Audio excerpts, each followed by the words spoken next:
গুরুজি নাপিতকে ডেকে বললেন, রাজা মহাশয়ের চুল দাড়ি সব ভালোভাবে কামিয়ে দাও। নাপিত বসল চুল কাটতে। সে চুল কাটছে তো কাটছেই, শেষ আর হয় না। রাত্রি 10টা বাজলো। রাজা বলল, এ কি, এত দেরি হচ্ছে কেন? নাপিত বলল, হুজুর, এ কি যে, ছেলেকে চুলদাড়ি, রাজামশাইয়ের চুলদাড়ি কাটা কি সহজ কাজ? একটু তো দেরি হবে, যাক। যখন চুলদাড়ি কামানো শেষ হলো তখন রাত্রি 11:15। এরপর এলো পোশাকওয়ালা। সে রাজাকে এদিক ওদিক ঘুরিয়ে ঘুরিয়ে নানাভাবে সাজাতে লাগলো। ওহ, সেও কম ব্যাপার নয়। রাত প্রায় গড়িয়ে গেল। এবার এলো যারা আতর, ফুলেল তেল, সুগন্ধ ইত্যাদি মাখাবে তারা এসে যখন রাজাকে আতর সেন্ট ইত্যাদিতে ভুরু ভুরু করে দিয়ে রাজার চিবুকে চন্দনে ফোঁটা দেবার জন্য রাজার মুখটা বাঁ হাতে তুলে ধরেছে, সেই সময় রাজার চোখ পড়ল বাইরের আকাশের দিকে। হায় রে, এই যে সকাল হয়ে গেছে, তবে কি হবে? আজ ভোরের 3 দিন শেষ হয়ে গেল। বাধ্য হয়ে রাজপুত্রকে রাজ্য ফিরিয়ে দিয়ে অন্দর মহলের দিকে একবার করুণ দৃষ্টিতে সে চাইল, তারপর মাথা নিচু করে বিদায় নিল। রাজপুত্র এবার দ্বিতীয় বন্ধুকে ডেকে আনিয়ে তাকে 3 দিনের জন্য রাজ্য দিয়ে বলল, ভাই, আমি, আমার স্ত্রী এবং আমার ঘর এসবই তোমার। আজ থেকে আমিও তোমার প্রজা, সারা রাজ্য তোমার। এ বন্ধুও 3 দিনের জন্য রাজা হলো। রাজা হওয়ার পর বন্ধুটি জিজ্ঞাসা করলো, আমার কি কি অধিকার? মন্ত্রী বলল, মহারাজ, সমস্ত সৈন্যবাহিনী আপনার কোষাগার, আপনার, আর এই গোটা রাজ্য আপনার অধিকারে। তখন ওই রাজা জনকয়েক উপযুক্ত লোককে নির্দেশ দিল, আমার রাজ্যে কোথায় কোথায় কোন কোন জিনিসের অভাব আছে দেখে এসো। প্রজাদের কার কি প্রয়োজন, কে খেতে পাচ্ছে, কে খেতে পাচ্ছে না, কাদের বাড়ি নেই ইত্যাদি সব নিখুঁতভাবে খোঁজ নিয়ে এসো। খোঁজ খবর নিতে রাজ্যের চারিদিকে লোক চলে গেল। তারপর তারা ফিরে এসে বলল, মহারাজ, দূর দূর গ্রামে জলের খুব অভাব। কোনো কোনো গ্রামে পানীয় জলের তো অভাব আছেই, বড় পুষ্করিণীও নেই। অমুক গ্রামে ডাক্তারখানাও নেই। অমুক অমুক জায়গায় পাঠশালা, অমুক অমুক জায়গায় হাই স্কুল, ধর্মশালা ইত্যাদি নেই। সেচের ব্যবস্থা রাজ্যের কোনোখানেই ভালো নয়। রাস্তাঘাট তৈরি একান্ত প্রয়োজন হয়ে পড়েছে। রাজা সব বৃত্তান্ত শুনে মন্ত্রীকে হুকুম দিল, 3 দিনের মধ্যে আমার রাজ্যে যেখানে যা দরকার সব করে ফেলুন। রাজা কোষাধ্যক্ষকে হুকুম দিলেন, ঘরবাড়ি, ধর্মশালা, বিদ্যালয়, কুঁয়ো, রাস্তাঘাট, সেচ প্রকল্প ইত্যাদি করতে যত খরচ হয় আপনি দিয়ে দিন। রাজার হুকুম হতেই চারিদিকে কর্মযজ্ঞ আরম্ভ হয়ে গেল। এখান থেকে সেখান থেকে খবর আসতে লাগলো, ওখানে এটা হয়েছে, ওখানে ওটা হয়েছে, ওটার কাজ আরম্ভ হয়েছে, ইত্যাদি ইত্যাদি। 3 দিন পুরো হতে না হতেই অনেক কাজ শেষ হয়ে গেল। রাজা বাকি কাজ শেষ করে আবার আদেশ দিয়ে বন্ধু রাজাকে রাজ্য ফিরিয়ে দিয়ে বলল, বিদায় বন্ধু, এবার তোমার পালা। রাজা বন্ধুর কাছে খুব সন্তুষ্ট। আনন্দের সঙ্গে বন্ধুকে বলল, বন্ধু, আমি তোমাকে তো যেতে দেব না, তোমাকে আমার মন্ত্রী করে রাখবো। আমি রাজ্য পেয়েছি, কিন্তু প্রজাদের জন্যে, রাজ্যের জন্যে এত চিন্তা তো করিনি। এই 3 দিনে তুমি যা করেছো তাতে আমার চোখ খুলে গেছে। তারপর থেকে রাজা নামে মাত্র রইল, মন্ত্রী সব কাজ করতে থাকলো। এইরকম আমরা ভগবানের কাছ থেকে বাল্যাবস্থা, যুবাবস্থা আর বৃদ্ধাবস্থা এরূপ 3 দিনের রাজ্য পেয়েছি। এখন যে ব্যক্তি ভোগ বিলাসের লালসায় তারা সারা জীবন কাটিয়ে দিচ্ছে, সে তো চুলদাড়ি কামিয়ে যেন সাজগোজ করছে। তার 3 দিন শেষ হয়ে এলো বলে আর যে ব্যক্তি অপর বন্ধুটির মতো জনসেবা ইত্যাদি ধর্ম পালন করেছে, তার জন্য ভগবানের বাণী, আমি ভক্তের দাস, ভক্ত আমার মাথায় মুকুটমণি।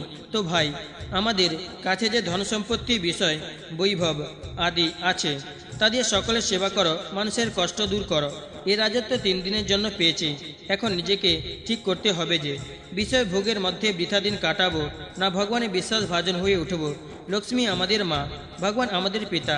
দিন চালানোর জন্য মায়ের কাছে চেয়ে নাও, তিনি অকাতরে 2 হাতে ঢেলে দেবেন। জীবের মঙ্গলের জন্য তিনি কাঁদেন। তার কল্যাণ ইচ্ছা যদি আমরা পূরণ করতে পারি তবে তিনি খুশি হন, আর সর্বদা আমাদের নিজের কাছে রেখে রক্ষা করে চলেন। সেবায় তাকে তুষ্ট করতে পারে তার শ্রীচরণে আমাদের ঠাঁই মেলে। বিচিত্র বহুরূপী এক সাধু মাঠের রাস্তা ধরে কোনো এক গ্রামে যেতে যেতে মাঠের আলের ধারে প্রস্রাব করতে বসেন। তার পিছনে ছিল ক্ষেতের মালিক। সে মনে করলো, রোজ রোজ আমার ক্ষেত থেকে শশা চুরি হচ্ছে, তাহলে এই সেই চোর। এই মনে করে সে দৌড়ে এসে পিছন থেকে বাবাজির মাথায় মারলো এক লাঠি, আর বলতে লাগলো, আমার জমির শশা চুরি করছিস। বাবাজির মাথা ফেটে রক্ত গড়াতে লাগলো। বাবাজি বললেন, ভাই, আমি তো প্রস্রাব করছি। কৃষক তখন নিজের ভুল বুঝতে পেরে বলল, বাবা, আমি বুঝতে পারিনি, বড় ভুল হয়ে গেছে। আমি মনে করেছিলাম বুঝি শশা চোর।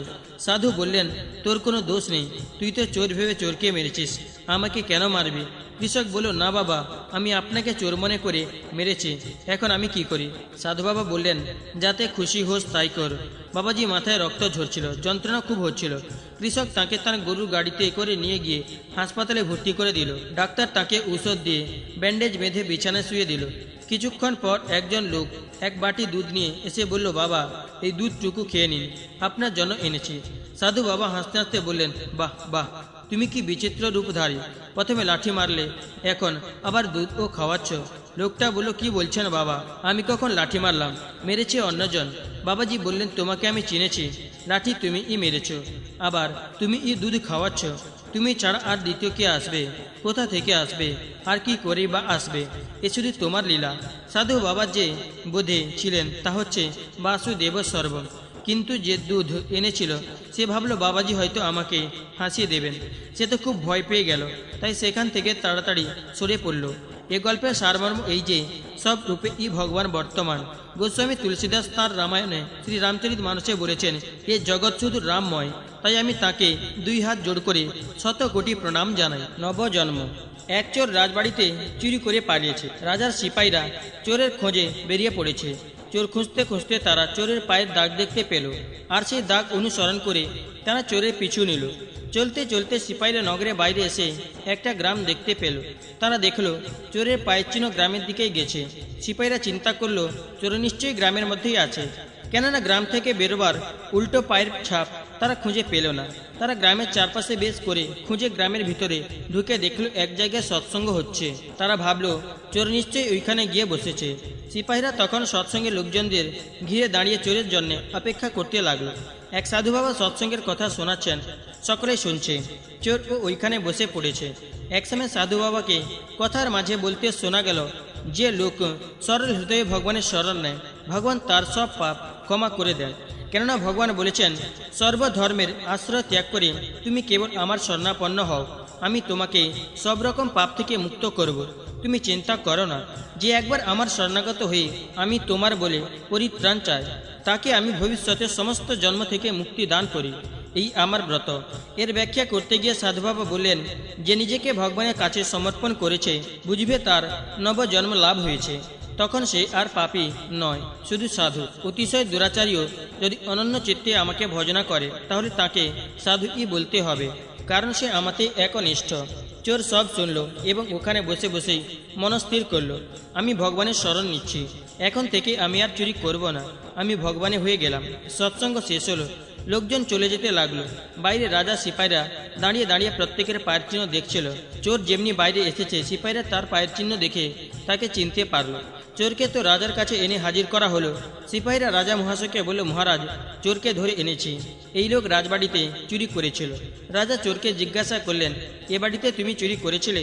চুরি করে জিনিসগুলো কোথায় রেখেছ? চোর খুব জোরের সঙ্গে বলল, মহারাজ, আমি চোর নই, এ জন্মে কখনো চুরি করিনি। সিপাহীরা বলল, মহারাজ, এই লোকটি মিথ্যা কথা বলছে, আমরা এর পায়ের চিহ্ন দেখে চিনেছি, এই চোর, এছাড়া আর কেউ চুরি করেনি। রাজা তখন চোরের কথা সত্যি কিনা পরীক্ষা করবার জন্য মন্ত্রীকে আদেশ দিলেন। মন্ত্রীর হুকুমে চোরের হাতের উপর পিপুল গাছের শুকনো পাতা সুতো দিয়ে বেঁধে তার উপরে লাল করে আগুনে তাতানো একটা লোহা চাপিয়ে দেওয়া হলো। কিন্তু কি আশ্চর্য, চোরের হাত তো তাতে পুড়লই না, বরং উত্তপ্ত লোহাটা যেখানে ছুঁড়ে ফেলা হলো সেইখানটা পুড়ে কালো হয়ে গেল। রাজা দেখলেন বাস্তবিক এ চুরি করেনি, নির্দোষ। তিনি ক্রুদ্ধ হয়ে সিপাহীদের বললেন, তোমরা একটা নির্দোষ নিরীহ লোককে ধরে এনেছ, আমি তোমাদের শাস্তি দেব। একথা শুনে চোর বলে উঠল, না মহারাজ, এদের আপনি দণ্ড দেবেন না, এদের কোনো দোষ নেই, চুরি আমিই করেছিলাম। রাজা তখন ভাবলেন যে এই একজন সাধু ব্যক্তি সিপাহীদের শাস্তি থেকে বাঁচানোর জন্য চুরির দায় নিজের উপর নিচ্ছে। তিনি বললেন, তুমি এদের দয়া করে বাঁচানোর চেষ্টা করেছ, কিন্তু আমি এদের শাস্তি অবশ্যই দেব।